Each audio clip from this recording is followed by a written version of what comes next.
الان که میبینید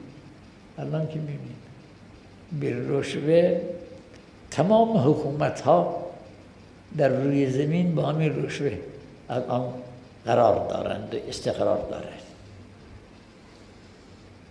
دیگه رشوه میدن به یک حاکم افریقایی،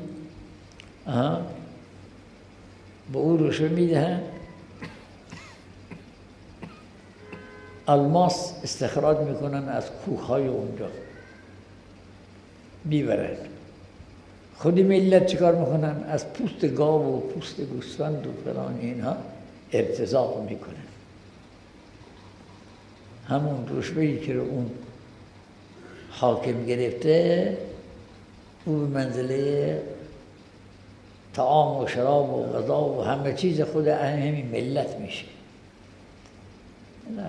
الان داریم میبینیم فساد از لادینی است، فساد دنیا از لادینی است، فساد دنیا از لادینی است. چه بکنیم؟ به کی بفهمانیم این مطلب را؟ بی دنیایی میخوایی بی دین را بخواه، پایدار نخواهد بود. گفت به انگلیسی که آمده بود فریب بدهد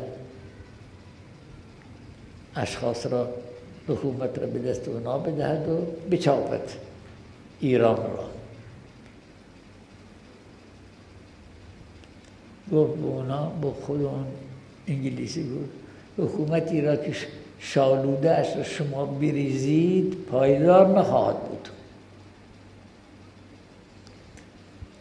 بله خب در پایداری همین مقدار 16 سال خودشو نمیدونم تا 30 سال چقدر با خانواده شد فلان اینها این پایداری را اختیار کرد.